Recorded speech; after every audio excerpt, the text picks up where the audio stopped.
South Africa, एक कहानी, दो रंग। साउथ अफ्रीका, सूरज, समंदर और संघर्ष की धरती। यहां की खूबसूरती देखते ही बनती है, लेकिन इस खूबसूरती के पीछे छिपा है एक दर्द भरा इतिहास। एक ऐसा इतिहास जो रंग और नस्ल के आधार पर लोगों को बांटता है। यह है रंग भेद की कहानी। सालों तक गोरे लोगों ने यहां राज किया, काले लोगों को उनके अधिकारों से वंचित रखा। उनके जीने का तरीका, उनकी भाषा, उनकी संस्कृति, सब कुछ मिटाने की कोशिश की गई। स्कूल, अस्पताल, बस यहां तक कि पार्क भी अलग अलग थे। लेकिन हर अंधेरी रात के बाद एक नया सवेरा जरूर आता है, और साउथ अफ्रीका में भी नई सुबह की शुरुआत हुई। नेल्सन मंडेला जैसे नेताओं के नेतृत्व में रंग भेद के खिलाफ एक लंबी और थका देने वाली लड़ाई लड़ी गई। रंग भेद सिर्फ कानूनों तक सीमित नहीं था, यह तो लोगों के दिलों और दिमाग में घर कर गया था। रोजमर्रा की जिंदगी में हर कदम पर भेदभाव होता था। काले लोग हमेशा डर और अनिश्चितता में जीते थे।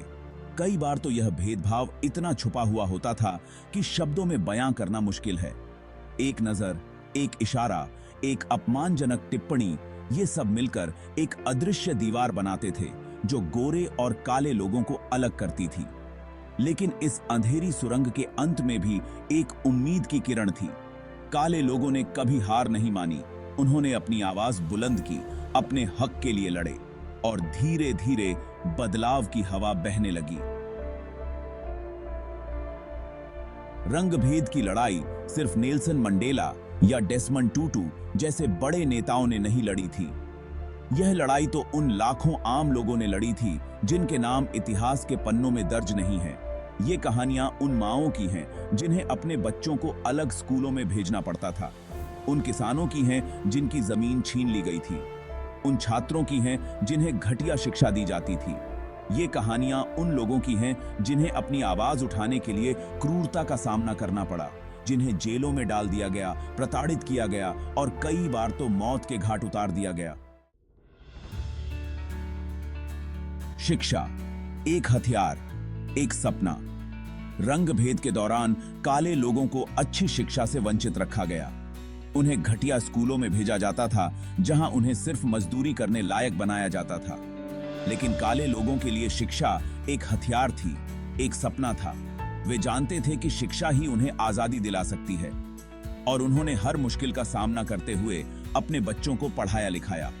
कई गुमनाम नायकों ने अपनी जान की परवाह न करते हुए गुप्त स्कूल चलाए जहां काले बच्चों को बेहतर शिक्षा दी जाती थी। यह उनके अदम्य साहस और शिक्षा के प्रति समर्पण का ही परिणाम था कि साउथ अफ्रीका आज एक नए युग में प्रवेश कर पाया है। संगीत विरोध का एक साधन। संगीत हमेशा से ही विरोध और आशा का जरिया रहा है। रंग भेद के दौरान भी संगीत ने लोगों को एकजुट किया, उनमें जोश भरा और उन्हें लड़ने की प्रेरणा दी। मिरियम मैकबा, ह्यू मसेकेला जैसे कलाकारों ने अपने संगीत के जरिए पूरी दुनिया में रंग भेद के खिलाफ आवाज उठाई। उनके गीतों में दर्द था, गुस्सा था, लेकिन साथ ही आजादी की उम्मीद भी थी।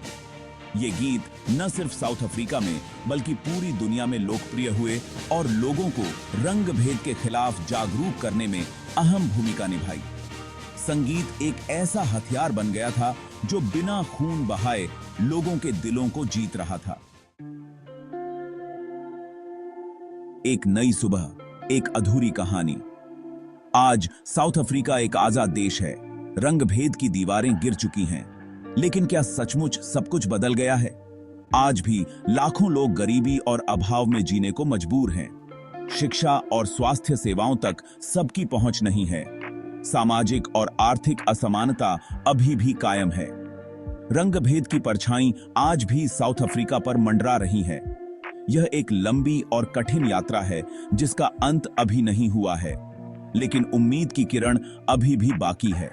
और शायद, बस शायद, एक दिन साउथ अफ्रीका सचमुच में एक इंद्रधनुषी राष्ट्र बन पाएगा। लेकिन यह जानने के लिए कि क्या होता है, आपको अगली बार हमारे साथ जुड़ना होगा।